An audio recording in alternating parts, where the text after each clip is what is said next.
ಸ್ನೇಹಿತರೆ, ನಾಳೆ ಅತ್ಯಂತ ಶಕ್ತಿಯುತವಾದಂತಹ ಗುರು ಪೌರ್ಣಮಿ ಇದೆ. ನಾಳೆ ಜುಲೈ 29ನೇ ತಾರೀಕು ಬುಧವಾರದ ದಿನ ಬಂದಿದೆ.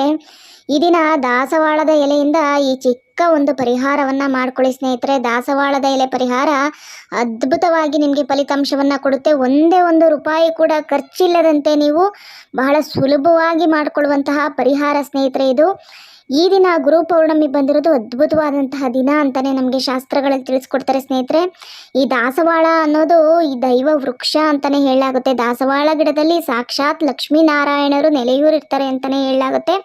ಹಾಗೆ ದಾಸವಾಳದ ಪುಷ್ಪಗಳನ್ನ ದೈವಕ್ಕೆ ಅರ್ಪಿಸಿದರೆ, ದೇವರುಗಳ ಫೋಟೋದಲ್ಲಿ ನಾವು ಅಲಂಕರಿಸಿ ಪೂಜಿಸೋದ್ರಿಂದ ದೈವ ಸಂತುಷ್ಟರಾಗಿ ನಮ್ಮ ಇಚ್ಛಾನುಸಾರವಾಗಿ ನಾವು ಬೇಡಿದಂಥ ವರಗಳನ್ನು ಕರುಣಿಸ್ತಾರೆ ಅಂತಲೇ ಹೇಳಲಾಗುತ್ತೆ. ಅದೇ ರೀತಿಯಲ್ಲಿ ದಾಸವಾಳದ ಎಲೆ ಪರಿಹಾರ ಕೂಡ ನಮಗೆ ಪರಿಹಾರ ಶಾಸ್ತ್ರದಲ್ಲಿ ತಿಳಿಸ್ಕೊಟ್ಟಿರುವಂಥದ್ದು ಸ್ನೇಹಿತರೆ. ಬಹಳ ದಿನದಿಂದ ಈಡೇರದ ಆಸೆಗಳಿದೆ. ಒಂದು ಮನೆ ಕಟ್ಕೊಳ್ಬೇಕು, ಭೂಮಿ ಖರೀದಿ ಮಾಡಬೇಕು, ಆಸ್ತಿ ಖರೀದಿ ಮಾಡಬೇಕು, ಜಾಗ ಇದೆ, ಮನೆ ಕಟ್ಕೊಳ್ಳೋದಕ್ಕೆ ಆಗ್ತಾ ಇಲ್ಲ, ಎಷ್ಟೇ ಪ್ರಯತ್ನ ಪಟ್ಟರು ಅಂದ್ರೂ ಇವತ್ತು ಈ ಒಂದು ಪರಿಹಾರವನ್ನು ಮಾಡ್ಕೊಳ್ಳಿ ಸ್ನೇಹಿತರೆ. ಖಂಡಿತವಾಗಿಯೂ ನಿಮ್ಮ ಈಡೇರದ ಆಸೆಗಳು ಈಡೇರುತ್ತೆ. ಅದರಲ್ಲೂ ಭೂಮಿ ಯೋಗ ಆಗಬೇಕು, ಮನೆ ಕಟ್ಕೊಳ್ಬೇಕು, ಸ್ವಂತ ಮನೆಯ ಕನಸು ಕಾಣ್ತಾ ಇದ್ದೀರಾ ಅಂದರೆ ಈ ಒಂದು ಗುರು ಪೌರ್ಣಮಿಯ ದಿನ ಈ ಒಂದು ದಾಸವಾಳದ ಎಲೆಯಿಂದ ಈ ಒಂದು ಚಿಕ್ಕ ಪರಿಹಾರವನ್ನು ಮಾಡ್ಕೊಳ್ಳಿ. ಒಂದೇ ಒಂದು ರೂಪಾಯಿ ಖರ್ಚಿಲ್ಲದಂತೆ ಮನೆಯಲ್ಲೇ ಸಿಗುವಂತಹ ಈ ಒಂದೇ ಒಂದು ಪದಾರ್ಥದಿಂದ ನೀವು ಈ ಪರಿಹಾರವನ್ನು ಮಾಡ್ಕೊಳ್ಬೋದು.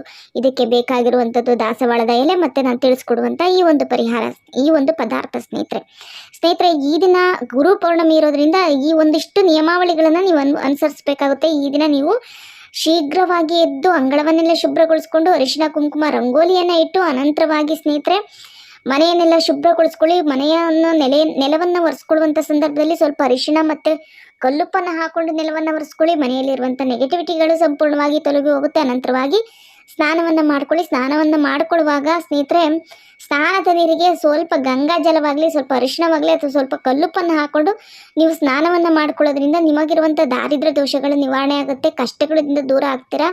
ದೈಹಿಕ ಸಮಸ್ಯೆ, ಮಾನಸಿಕ ಸಮಸ್ಯೆ, ಗ್ರಹದ ದೋಷಗಳು, ಜಾತಕ ದೋಷಗಳು, ಯಾವುದೇ ರೀತಿಯ ದೋಷಗಳಿದ್ರೂ ಕೂಡ ಆ ದೋಷಗಳಿಂದ ಹೊರಬರ್ತೀರಾ ಅಂತಲೇ ಹೇಳಲಾಗುತ್ತೆ. ಹಾಗಾಗಿ ಈ ದಿನ ತಪ್ಪದೆ ನೀವು ಈ ಪ್ರಕಾರದಲ್ಲಿ ನೀವು ಸ್ನಾನವನ್ನು ಮಾಡ್ಕೊಳ್ಳಿ ಸ್ನೇಹಿತರೆ. ಸ್ನಾನವನ್ನು ಮಾಡಿಕೊಂಡು ಈ ದಿನ ನೀವು ಈ ಬಣ್ಣದ ವಸ್ತ್ರವನ್ನು ಧರಿಸಿದ್ರೆ ನಿಮಗೆ ಅದೃಷ್ಟ ಖಂಡಿತವಾಗಿ ಕುಲಾಯಿಸುತ್ತೆ. ಹಳದಿ ಮಿಶ್ರಿತ ಬಟ್ಟೆಗಳನ್ನು ನೀವು ಧರಿಸ್ಬೋದು. ಹಳದಿ, ಬಿಳಿ, ಹಾಗೆ ಕೇಸರಿ ಬಣ್ಣದ್ದು, ಕೆಂಪು ಬಣ್ಣದ್ದು ಈ ರೀತಿಯ ವಸ್ತ್ರಗಳನ್ನು ನೀವು ಧರಿಸಿದ್ರಿ ಅಂದರೆ ಬಹಳ ಶುಭಪ್ರದಾಯಕವಾಗಿರುತ್ತೆ. ಕಪ್ಪು ವರ್ಣದ ಬಟ್ಟೆಯನ್ನು, ಕಂದು ಬಣ್ಣದ ಬಟ್ಟೆಯನ್ನು ನೀವು ಧರಿಸಲಿಕ್ಕೆ ಹೋಗಬೇಡಿ ಸ್ನೇಹಿತರೆ. ಇವತ್ತು ಈ ಪ್ರಕಾರದಲ್ಲಿ ನೀವು ಸ್ನಾನಾದಿಗಳನ್ನು ಮಾಡಿಕೊಂಡು ಮಡಿ ವಸ್ತ್ರವನ್ನು ಧರಿಸ್ಕೊಂಡು ಅನಂತರವಾಗಿ ನಿತ್ಯ ದೀಪಾರಾಧನೆ ಯಾವ ಪ್ರಕಾರದಲ್ಲಿ ಮಾಡ್ಕೋತೀರ ಆ ಪ್ರಕಾರದಲ್ಲಿ ಮಾಡ್ಕೊಳ್ಳಿ. ದೇವರಿಗೆ ಏನಾದರೂ ಸ್ವಲ್ಪನಾದರೂ ನೈವೇದ್ಯವನ್ನು ಸಮರ್ಪಣೆ ಮಾಡಿ. ಈ ದಿನ ಗುರು ಪೌರ್ಣಮಿ ಇರೋದ್ರಿಂದ ಈ ಪ್ರಕಾರದಲ್ಲಿ ನೈವೇದ್ಯ ಸಮರ್ಪಣೆ ಮಾಡಿದ್ರಿ ಅಂದರೂ ಕೂಡ ಒಳಿತನ್ನು ಕಂಡುಕೊಳ್ತೀರಾ. ಹಾಗೆ ನಿಮ್ಮ ಗುರು ಹಿರಿಯರ ಪಾದಗಳಿಗೆ ನಮಸ್ಕರಿಸಿದ್ರು ಕೂಡ ನಿಮಗಿರುವಂಥ ಸರ್ವದೋಷಗಳು ನಿವಾರಣೆಯಾಗಿ ಆ ಒಂದು ಐಶ್ವರ್ಯ ಪ್ರಾಪ್ತಿ ಆಗುತ್ತೆ, ಅದೃಷ್ಟ ಹೊಲಿದು ಬರುತ್ತೆ, ಎಲ್ಲ ಋಣಬಾಧೆಗಳು ಕೂಡ ದೂರವಾಗುತ್ತೆ, ಕಷ್ಟಗಳಿಂದ ಹೊರಬರ್ತೀರಾ ಅಂತಲೇ ನಮಗೆ ಶಾಸ್ತ್ರಗಳು ತಿಳಿಸ್ಕೊಡ್ತಾರೆ ಸ್ನೇಹಿತರೆ. ಹಾಗಾಗಿ ಈ ದಿನ ಗುರುವಿನ ಪಾದಕ್ಕೆ ನಮಸ್ಕರಿಸ್ಕೊಂಡ್ರೆ ತುಂಬಾ ಒಳ್ಳೆಯದು. ಗುರುಗಳು ನಿಮಗೆ ಹತ್ರದಲ್ಲಿ ಸಿಕ್ಕಿಲ್ಲ ಅಂದರೆ ರಾಘವೇಂದ್ರ ಸ್ವಾಮಿ ಆಗಿರ್ಬೋದು ಅಥವಾ ಸಾಯಿಬಾಬಾ ಆಗಿರ್ಬೋದು, ಈ ರೀತಿ ಗುರುಗಳ ಒಂದು ಫೋಟೋಗಳಿತ್ತು ಅಂದರೆ ಆ ಗುರುಗಳ ಪಾದಗಳಿಗೆ ನೀವು ನಮಸ್ಕರಿಸ್ಕೊಂಡ್ರು ಕೂಡ ನಿಮ್ಮ ಕಷ್ಟಗಳಿಂದ ಹೊರಬರ್ತೀರ ಸ್ನೇಹಿತರೆ. ಹಾಗಾಗಿ ಈ ಪ್ರಕಾರದಲ್ಲಿ ಮಾಡ್ಕೊಳ್ಳಿ. ಇನ್ನು ಈ ದಾಸವಾಳದ ಪರಿಹಾರವನ್ನು ಯಾವ ಪ್ರಕಾರದಲ್ಲಿ ಮಾಡ್ಕೊಳ್ಬೇಕು ಅಂದರೆ ಸ್ನೇಹಿತರೆ, ನಿಮ್ಮ ಮನೆಯ ಅಂಗಳದಲ್ಲಿರುವಂಥ ದಾಸವಾಳದ ಗಿಡ ಏನಿರುತ್ತೆ ಸ್ನೇಹಿತರೆ, ಅದಕ್ಕೆ ನೀವು ಒಂದು ತಾಮ್ರದ ಗಿಂಡಿಯಲ್ಲಿ ನೀರನ್ನು ತೆಗೆದುಕೊಂಡು ಹೋಗಿ ಅದಕ್ಕೆ ನೀರನ್ನು ಹಾಕಿ, ಫಸ್ಟು ನೀರನ್ನು ಹಾಕಿ ಈ ಒಂದು ಎಲೆಯಿಂದ ಈ ಪರಿಹಾರವನ್ನು ಮಾಡ್ಕೊಳ್ತಾ ಇದ್ದೀನಿ ತಾಯಿ, ನಮ್ಮ ಇಷ್ಟಗಳೆಲ್ಲ ಕೂಡ ನೆರವೇರಲಿ, ಸಂಕಷ್ಟಗಳು ದೂರವಾಗಲಿ ಅಂತ ಲಕ್ಷ್ಮೀನಾರಾಯಣರಿಗೆ ನೀವು ಕೇಳ್ಕೊಳ್ಳಿ. ಲಕ್ಷ್ಮೀನಾರಾಯಣರಿಗೆ ಕೇಳಿಕೊಂಡು ಅನಂತರವಾಗಿ ಒಂದೇ ಒಂದು ಎಲೆಯನ್ನು ನೀವು ತೆಗೆದುಕೊಂಡು ಬರಬೇಕಾಗುತ್ತೆ. ಎಲೆಯನ್ನು ಚೆನ್ನಾಗಿ ಶುಭ್ರಗೊಳಿಸ್ಕೊಳ್ಳಿ. ಅದಕ್ಕೂ ಸ್ವಲ್ಪ ಅರಿಶಿನ ಕುಂಕುಮದ ಬೊಟ್ಟುಗಳನ್ನು ಇಟ್ಕೊಳ್ಳಿ. ಬೊಟ್ಟುಗಳನ್ನು ಇಟ್ಕೊಂಡು ಸ್ನೇಹಿತರೆ ಇದಕ್ಕೆ ನೀವು ಬೇಕಾಗಿರೋದು ನೀವು ತೊಗರಿ ಬೇಳೆಯನ್ನು ತೆಗೆದುಕೊಳ್ಬೇಕು. ಅದರಲ್ಲೂ ಕೇಸರಿ ಬಣ್ಣದಲ್ಲಿರುತ್ತಲ್ಲ, ಮೈಸೂರು ಬೇಳೆ ಅಂತ ಹೇಳ್ತಾರೆ ನೋಡಿ, ಆ ಕೇಸರಿ ಬಣ್ಣದಲ್ಲಿರುವಂಥ ತೊಗರಿ ಬೇಳೆಯನ್ನು ತೆಗೆದುಕೊಳ್ಬೇಕಾಗುತ್ತೆ ಸ್ನೇಹಿತರೆ. ಆ ತೊಗರಿ ಬೇಳೆಯನ್ನು ತೆಗೆದುಕೊಂಡು ಒಂದು ಕೈಯಲ್ಲಿ, ಒಂದು ನಿಮ್ಮ ಇಡಿಯಲ್ಲಿ ತೆಗೆದುಕೊಂಡು ನೀವು ಬೇಡ್ಕೊಳ್ಬೇಕಾಗುತ್ತೆ. ಯಾವ ಒಂದು ಕಾರ್ಯಕ್ಕಾಗಿ ಈ ತಂತ್ರವನ್ನು ಮಾಡ್ಕೋತಾ ಇದ್ದೀವಿ ಅಂತ, ಯಾವ ಒಂದು ಕಾರ್ಯಕ್ಕಾಗಿ ತಂತ್ರ ಮಾಡ್ಕೋತಾ ಇದ್ದೀನಿ ಅಂತ ಕೈಯಲ್ಲಿ ನೀವು ಆ ಒಂದು ತೊಗರಿ ಬೇಳೆಯನ್ನು ಹಿಡ್ಕೊಂಡು ನೀವು ನಿಮ್ಮ ಇಷ್ಟಾರ್ಥಗಳನ್ನು ಕೇಳ್ಕೊಳ್ಬೇಕು. ಕಷ್ಟಗಳಿಂದ ದೂರ ಮಾಡು, ನಮ್ಮ ಒಂದು ಭೂಮಿ ಲಾಭವನ್ನು ಆಗುವಂತೆ ಮಾಡು, ಮನೆ ಕಟ್ಟುವಂಥ ಯೋಗವನ್ನು ಒಂದು ಕೊಡುವಂಥ ಲಕ್ಷ್ಮೀನಾರಾಯಣರಿಗೆ ನೀವು ಭಕ್ತಿಯಿಂದ ನೀವು ಕೇಳ್ಕೊಳ್ಬೇಕಾಗುತ್ತೆ ಸ್ನೇಹಿತರೆ. ಭಕ್ತಿಯಿಂದ ಕೇಳಿಕೊಂಡು ಅನಂತರವಾಗಿ ಸ್ನೇಹಿತರೆ ಈ ಒಂದು ಇಡೀ ನೀವು ಈ ಒಂದು ತೊಗರಿ ಬೇಳೆ ಏನಿರುತ್ತೆ, ಮೈಸೂರು ಬೇಳೆ ಕೇಸರಿ ತೊಗರಿ ಬೇಳೆ ಇರುತ್ತಲ್ವ, ಆ ಬೇಳೆಯನ್ನು ಆ ಎಲೆಯೆಲ್ಲ ಹಾಕಿ ಅದರ ಮೇಲೆ ಸ್ವಲ್ಪ ಅರಿಶಿನ ಕುಂಕುಮವನ್ನು ಹಾಕಿ ಅದರ ಮೇಲೆ ಸ್ನೇಹಿತರೆ 1 ರು ನಾಣ್ಯವನ್ನು ಇಡಬೇಕಾಗುತ್ತೆ. ಇಷ್ಟೇ ಸ್ನೇಹಿತರೆ ಮಾಡಬೇಕಾಗಿರೋದು. 1 ರು ನಾಣ್ಯವನ್ನು ಇಟ್ಟು ಅನಂತರವಾಗಿ ಭಕ್ತಿಯಿಂದ ನೀವು ಬೇಡ್ಕೊಳ್ಬೇಕಾಗುತ್ತೆ. ಯಾವ ಒಂದು ಕಾರ್ಯಕ್ಕಾಗಿ ಮಾಡ್ಕೋತಾ ಇದ್ದೀನಿ ಆ ಕಾರ್ಯಗಳು ಅತೀ ಶೀಘ್ರವಾಗಿ ನಡಿಬೇಕು, ಅತೀ ಶೀಘ್ರವಾಗಿ ಎಲ್ಲ ರೀತಿಯ ಲಾಭಾಂಶಗಳು ನಮಗೆ ಬರಬೇಕು, ನಾವು ಮಾಡುವಂಥ ಕಾರ್ಯಗಳು ಅತಿ ಸುಲಭವಾಗಿ ನಮಗೆ ಯಾವುದೇ ರೀತಿ ಸಮಸ್ಯೆಗಳಿಲ್ಲದಂತೆ ಕೈಗೂಡಬೇಕು ಅಂತ ಕೇಳಿಕೊಂಡು ಈ ಪ್ರಕಾರದಲ್ಲಿ ನೀವು ಅದರ ಮೇಲೆ 1 ರು ನಾಣ್ಯವನ್ನು ಇಟ್ಟು ಧೂಪ ದೀಪಗಳನ್ನು ಮಾಡಿಕೊಂಡು ಆರತಿಗಳನ್ನು ಮಾಡಿಕೊಂಡು ನೈವೇದ್ಯವನ್ನು ಸಮರ್ಪಣೆ ಮಾಡಿ ಸ್ನೇಹಿತರೆ. ಈ ಪ್ರಕಾರದಲ್ಲಿ ಮಾಡಿಕೊಂಡು ಅದನ್ನು ಅಲ್ಲೇ ಬಿಡಬೇಕಾಗುತ್ತೆ. 24 ಗಂಟೆಗಳ ಕಾಲ ನೀವು ಅಲ್ಲೇ ಬಿಟ್ಬಿಡಿ.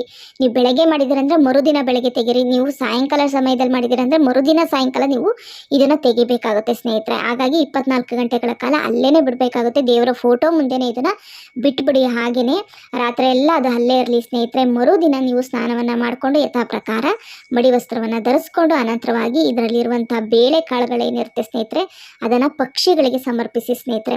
ಅದರಲ್ಲಿರುವಂಥ 1 ರು ನಾಣ್ಯವನ್ನು ಯಾರಿಗಾದರೂ ಬಡಬಗರಿಗೆ ದಾನವಾಗಿ ಕೊಡಿ. ಇಲ್ಲಿ ಯಾವುದಾದ್ರೂ ಚಿಕ್ಕ ಮಕ್ಕಳಿಗೆ ಏನಾದರೂ ಒಂದು ತೆಗೆದುಕೊಡಿ ಸ್ನೇಹಿತರೆ. ಅವ್ರು ತಿಂದು ಏನಾದರೂ ಸಿಹಿನ, ಏನೋ ಒಂದು ಚಾಕ್ಲೇಟು, ಏನೋ ಒಂದು ನಿಮ್ಮ ಕೈಲಾಗಿದ್ದು ಕೊಡಿಸಿ ಅದನ್ನು ತಿಂದು ಆ ಮಕ್ಕಳು ಸಂತೃಪ್ತರಾಗಿ ಸಂತೋಷಪಟ್ಟರೆ ಸಾಕು, ನಿಮ್ಮ ಇಷ್ಟಾರ್ಥಗಳು ಈಡೇರುತ್ತೆ ಅಂತ ನಮಗೆ ಪರಿಹಾರ ಶಾಸ್ತ್ರದಲ್ಲಿ ತಿಳಿಸ್ಕೊಡ್ತಾರೆ ಸ್ನೇಹಿತರೆ. ಹಾಗೆ ಮೂಕ ಪ್ರಾಣಿಗಳೇನಿರ್ತವೆ, ಈ ಪಕ್ಷಿಗಳಿಗೆ ಈ ಒಂದು ಹೆಸರು ಬೇಳೆ ಏನಿದೆ, ಈ ಒಂದು ತೊಗರಿ ಬೇಳೆ ಏನಿದೆ, ಈ ತೊಗರಿ ಬೇಳೆಯನ್ನು, ಮೈಸೂರು ಬೇಳೆಯನ್ನು, ಆ ಕೇಸರಿ ಬಣ್ಣದ ಬೇಳೆಯನ್ನು ನೀವು ಕೊಟ್ರಿ ಅಂದರೆ ನಿಮಗೆ ಗುರುಬಲ ಕೂಡ ಹೆಚ್ಚಾಗುತ್ತೆ, ನಿಮಗೆ ಇಷ್ಟಾರ್ಥಗಳು ನೆರವೇರುತ್ತೆ, ಬುಧನ ಅನುಗ್ರಹ ಕೂಡ ನೆರವೇರುತ್ತೆ, ಮಾಡುವಂಥ ಕಾರ್ಯಗಳಲ್ಲಿ ಯಶಸ್ಸನ್ನು ಕಾಣ್ತೀರಾ. ನೀವು ಅಂದುಕೊಳ್ಳೋದೇ ಇಲ್ಲ ಇಷ್ಟು ಬೇಗ ನನ್ನ ಕಾರ್ಯಗಳಾಗೋಯ್ತಾ ಅಂತ ಆಶ್ಚರ್ಯ ಪಡ್ತೀರಾ. ಅಷ್ಟರ ಮಟ್ಟಕ್ಕೆ ಶೀಘ್ರವಾಗಿ ನಿಮಗೆ ಬಂದಿರುವಂಥ ಅಡೆತಡೆಗಳೇನಿರುತ್ತೆ ಜೀವನದಲ್ಲಿ ಎಲ್ಲವೂ ನಿವಾರಣೆ ಆಗುತ್ತೆ. ಮಕ್ಕಳಿಗೆ ಏನಾದರೂ ಸಿಹಿಯನ್ನು ಕೊಡಿಸಿ ಅನಂತರ ಇವನ್ನ ತೆಗೆದುಕೊಂಡೋಗಿ ಪಕ್ಷಿಗಳಿಗೆ ಹಾಕಿ, ಇನ್ನು ಈ ಎಲೆಯನ್ನು ಹರಿಯುವ ನೀರಲ್ಲಾದರೂ ಹಾಕಿ ಅಥವಾ ಯಾವುದಾದ್ರೂ ಹಸಿರು ಗಿಡದ ಕೆಳಗಡೆ ಯಾರು ತುಳಿದಿಲ್ದಿರುವಂಥ ಜಾಗದಲ್ಲಿ ಹಾಕಿ ಸ್ನೇಹಿತರೆ. ಇಷ್ಟೇ ಮಾಡಬೇಕಾಗಿರುತ್ತೆ ಸ್ನೇಹಿತರೆ. ಇಷ್ಟು ಮಾಡ್ಕೊಂಡು ನೋಡಿ, ನಿಮ್ಮ ಅದೃಷ್ಟವೇ ಬದಲಾಗುತ್ತೆ, ಮುಟ್ಟಿದ್ದೆಲ್ಲವೂ ಬಂಗಾರವಾಗುತ್ತೆ, ಕಷ್ಟಗಳೆಲ್ಲವೂ ದೂರವಾಗುತ್ತೆ. ನೀವೇನೇ ಆಸೆ ಪಟ್ಟು, ನೀವು ಮನೆ ಅಂತಲ್ಲ ಸ್ನೇಹಿತರೆ, ಏನೇ ಆಸೆ ಪಟ್ಟು ನೀವು ಈ ತಂತ್ರ ಕಾರ್ಯವನ್ನು ಮಾಡಿಕೊಂಡ್ರಿ ಅಂದರೆ 100ಕ್ಕೆ 100ರಷ್ಟು ಆ ತಂತ್ರ ಕಾರ್ಯ ನೆರವೇರೇ ತೀರುತ್ತೆ ಅಂತ ನಮಗೆ ಪರಿಹಾರ ಶಾಸ್ತ್ರದಲ್ಲಿ ತಿಳಿಸ್ಕೊಡ್ತಾರೆ ಸ್ನೇಹಿತರೆ. ಅದರಲ್ಲೂ ಗುರು ಪೌರ್ಣಮಿ ಅತ್ಯಂತ ಅದ್ಭುತವಾದಂಥ ದಿನ. ಹಾಗೆ ಸ್ನೇಹಿತರೆ ಈ ದಿನ ದೀಪಾರಾಧನೆ ಮಾಡಿಕೊಂಡು ಹತ್ತಿರದಲ್ಲಿ ಯಾವುದೇ ಗುರುವಿನ ದೇವಾಲಯವಿರ್ಬೋದು, ಯಾವುದೇ ಒಂದು ಸಾಯಿಬಾಬಾ ದೇವಾಲಯ ಇರ್ಬೋದು ಅಥವಾ ರಾಘವೇಂದ್ರ ಸ್ವಾಮಿ ದೇವಾಲಯ ಇರ್ಬೋದು, ಇನ್ಯಾವುದೋ ಗುರುಗಳು ನೀವು ಪೂಜಿಸುವಂಥ ಗುರುಗಳ ದೇವಾಲಯ ಇರ್ಬೋದು, ಆ ದೇವಾಲಯ ದತ್ತಾತ್ರೇಯ ಆಗಿರ್ಬೋದು, ಯಾವುದೋ ಒಂದು ದೇವಾಲಯಕ್ಕೆ ಹೋಗಿ ಸ್ನೇಹಿತರೆ ದರ್ಶನ ಮಾಡಿಕೊಂಡು ನೀವು ಬಂದರೆ ಸಾಕು ಸ್ನೇಹಿತರೆ, ನಿಮ್ಮ ಕಷ್ಟಗಳೆಲ್ಲವೂ ಕೂಡ ಸಂಪೂರ್ಣವಾಗುತ್ತೆ ಸ್ನೇಹಿತರೆ. ನಿಮ್ಮ ಇಷ್ಟಾರ್ಥಗಳೆಲ್ಲವೂ 100ಕ್ಕೆ 100ರಷ್ಟು ಫಲಿಸುತ್ತೆ ಅಂತಾರೆ ನಮಗೆ ಈ ಒಂದು ಪರಿಹಾರ ಶಾಸ್ತ್ರದಲ್ಲಿ ತಿಳಿಸ್ಕೊಟ್ಟಿದ್ದಾರೆ ಸ್ನೇಹಿತರೆ. ಈ ಪ್ರಕಾರದಲ್ಲಿ ಮಾಡ್ಕೊಂಡು ನೋಡಿ, ನಿಮ್ಮ ಅದೃಷ್ಟವೇ ಬದಲಾಗುತ್ತೆ. ವಿಡಿಯೋ ಉಪಯುಕ್ತವಾಗಿದ್ದರೆ ವಿಡಿಯೋಗೊಂದು ಲೈಕ್ ಕೊಟ್ಟು ಹೊಸಬರಾಗಿದ್ದರೆ ಸಬ್ಸ್ಕ್ರೈಬ್ ಮಾಡ್ಕೊಳ್ಳಿ. ಧನ್ಯವಾದಗಳು.